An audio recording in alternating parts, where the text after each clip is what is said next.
As humans, we are shockingly simple creatures. And what I mean by this is, just like Pavlov's dogs, we are classically conditioned all of the time to act in certain ways.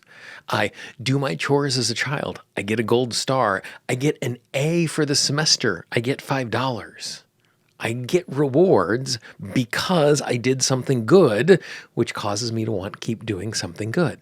At the exact same time, if we do something and we get negative reinforcement for that particular thing, then we're not going to come back to it. We're not going to do it again. And you don't realize it, but the way that you engage with tapping is the exact same thing. If something works, you come back to it again and again. And if it doesn't work, you stop using it. And the tricky part with tapping is oftentimes we are trying to measure things that are hard to measure. And when we do that, it's hard for us to see success. And if we don't see clear, obvious success, we're not going to come back and use it again. Today in the podcast, what we're going to do is we're going to talk about a way of thinking about transformation that is going to ensure you keep using tapping over and over again. And the more you use it, the more transformation you're going to have. This is Gene Monterastelli, and welcome to the Tapping Q&A podcast recorded live to tape from Williamsburg in Brooklyn. This is episode 663, originally aired May 29th, 2025. Hi, everyone. I hope this finds you well wherever you are and whatever time of day you're getting a chance to listen to this. Thanks for spending a little time with me today. So what I want to talk about today is the struggle I see with lots of my clients and sometimes even in myself as I'm trying to create change and transformation. And the problem is that when we create transformation, particularly transformation about release of emotion and release of resistance, it's really, really hard for us to recognize and remember that.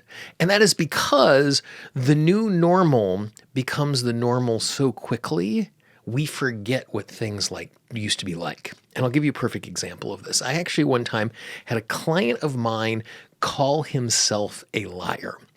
Now, he didn't flat out say, I was lying, but this is what happened. So we had been working together for a number of weeks. We were 5 or 6 sessions in to working on something that was bigger picture.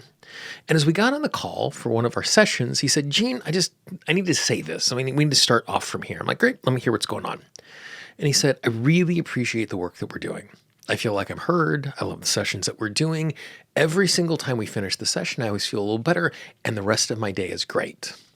But I don't know if we're actually making any progress. Like, tapping is useful, and I'm glad it makes me feel better in the short term, but is it actually creating change? And I said, awesome. Thank you for sharing that with me. I don't know what's inside of your head. I appreciate to know where you are in this transformational process. And so I said, well, let's do this. Let's pull up your intake form, because the program he was going through, there was a comprehensive intake form that he typed in. I didn't take notes, but he actually had a Google Doc that he typed into it that I then had access to. And so I pulled up the document and I started reading it to him. And I was reading all of the things that he was struggling with, that he was not struggling with anymore. And after reading through all of that, his response was surprising. He said, oh, I was exaggerating. It was never that bad. Which is really, really interesting, because basically what he said was, I was lying.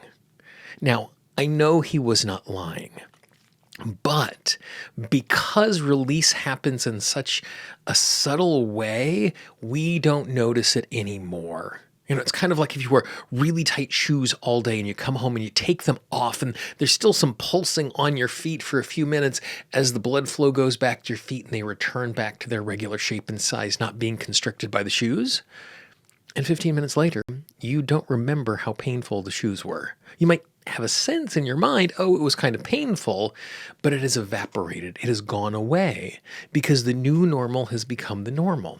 The exact same thing can happen where I have a pain in my knee and it's a 7 and I do some tapping and it goes from a 7 to a 3 and I'm so excited that the pain is only a 3, and I wake up tomorrow and the pain is only a 3 and I'm so excited, and I wake up the 3rd day and the pain is only a 3 and I'm so excited, and I wake up the 4th day and the first thought is, my knee hurts. And it's still aching at a 3, but the distance in time from when it was a 7 makes it hard for us to remember. Now, this isn't a big deal Doesn't matter if I don't remember my past pain, except for the fact that if I don't remember the past pain, that I'm not going to remember the journey to less pain, which means I'm not going to remember the tool that I used was beneficial. So like I said at the top, we get this positive reinforcement. Well, if I think back to the fact that I've done tapping, but I don't remember the journey, I'm not going to remember that tapping is a useful thing, which makes it so much less likely for me to use it again. And so this isn't about pumping up tapping and tapping is really great and I want you to make sure you have a good opinion of tapping because I do tapping. It's not that at all. Instead, if you do not recognize in conscious and unconscious ways how powerful the tool is, you're going to be much less likely to reach for it. And as we know, the only way tapping is useful is if we do it. It doesn't matter how much we know. We actually have to engage with it in that particular way. So what I want to share with you today, and I actually learned this from my friend Mary Ayers a number of years ago, 3 ways that we can evaluate transformation so we are much more likely to remember the fact that transformation happened. Because in addition to the new normal, we can approach something thinking it needs to be all or nothing. If I tap on something and it is still there, then tapping has failed. So this solves 2 problems. It solves the problem of me not remembering my transformation, and it solves the problem of me thinking transformation is an all or nothing proposition. And so those 3 lenses to look through are intensity, duration, and frequency. And so this is what it looks like. So intensity is how strong something is. So if I'm in a circumstance like the pain in my knee, where I'm measuring it from day to day to day, if the question is, do I feel pain in my knee? The answer is yes. And since the answer is yes, all or nothing thinking, I'm not actually creating any sort of transformation there. But if it was a 7 yesterday and it's a 3 today, then the intensity has gone down. That's progress. Or if I was angry yesterday and today I'm frustrated by the problem, that's a decrease in intensity. Because for me, frustration is a much less intense emotion than what anger is. And so over time, it becomes useful for me to measure my intensity. So for me, like inside of a session, I don't find a SUDS level very useful. Like you're in pain, we notice it's going down. But over time, it is really useful. 0 to 10, how big is the pain today? 0 to 10, how big is the pain today? 0 to 10, how big is the pain today? And by mapping that over time, I start to notice change that is happening. So that's intensity. Number 2 is duration. Duration is how long does the emotional response last? So in my practice, over the course of the almost last 2 decades, I've had 3 circumstances in which I had clients threaten legal action against me because I was not living up to what was in part of our agreement. One of those instances, the person who was accusing me of not living up to what was going on was also blaming me for the fact that her pipes were frozen. So we know that there was some interesting things going on in those conversations.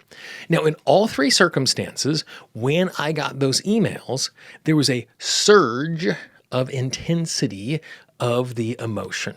It was exactly the same. The concern, the fear was the same.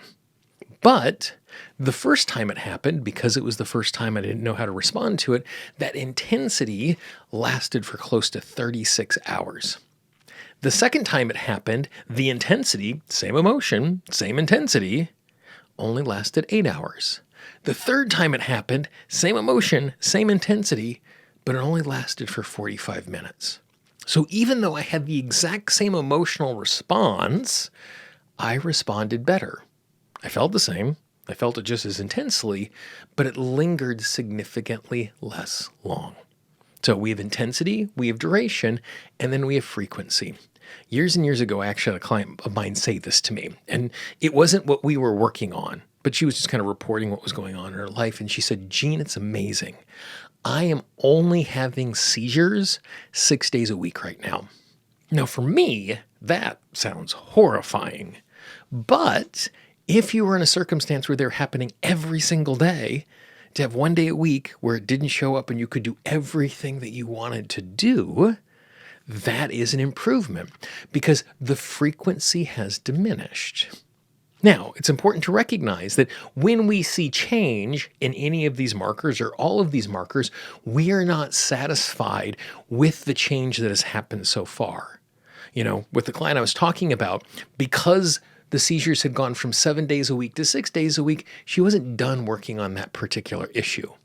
That she wants to continue to reduce that. So as I progress, I want to continue to decrease the intensity. I want to continue to limit the duration. I want to continue to create space so the frequency is less and less between each one of these instances. But by having these lenses to look through, it makes it so much easier for us to see what's going on. That is the reason why this notebook right here, my orange notebook that I'm holding in my hand, is dedicated only to tracking my tapping and my progress. Because it keeps me on task, but it gives me the ability to look back in my own words and see where I was. How intense was it? How often is this showing up? Because sometimes I notice something showing up more often than I think, which means I can go after it. Or I can notice that it is happening less frequently. It is happening less intensely. So going forward, as you are working on something that is ongoing, this isn't the emotional first aid that we do, so I'm not overwhelmed in the moment, but if I'm working on a limiting belief, an action, a pain, something that is going on in my life, it is super, super vital that I'm looking through the arc of transformation through those three lenses. Is the intensity of the experience becoming healthier? Is the duration of the pain becoming shorter? Is the frequency of this getting in my way happening less and less? And so if you use that as a lens, it is going to make it so much easier for you to be able to engage with what is going on so that you track your progress, you get out of all or nothing thinking, and you are much more likely to come back and tap again and again and again. I don't care how many tools you know. I don't care how sophisticated your tapping is. I only care if you're using the tool in a way that is making progress.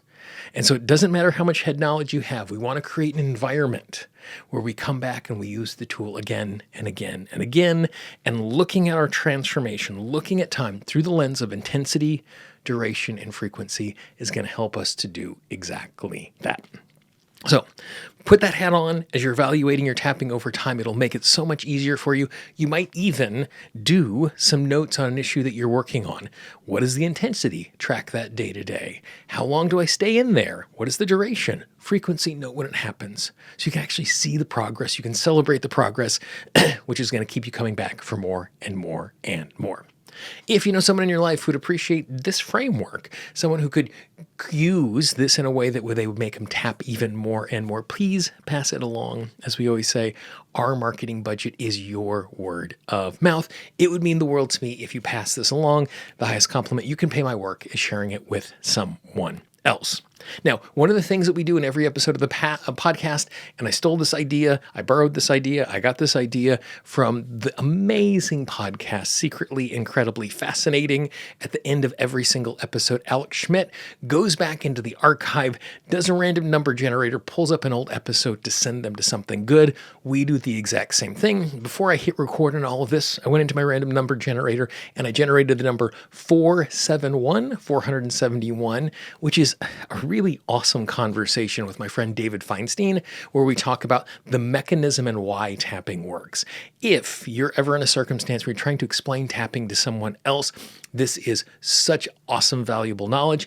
It also is going to make it easier for you to get more out of the tool, because if you know how it works, you know how to leverage it. So all you need to do is go to tappingqanda.com/471. That will take you directly to that episode and my amazing, amazing conversation with David. As you look at the screen right now, you can see the entire archive of the podcast. Click on that playlist, jump into an older episode. There is over 200 hours of free content, interviews, trainings, tap-alongs waiting there for you. And I look forward to talking with you and tapping with you again real soon. Bye-bye.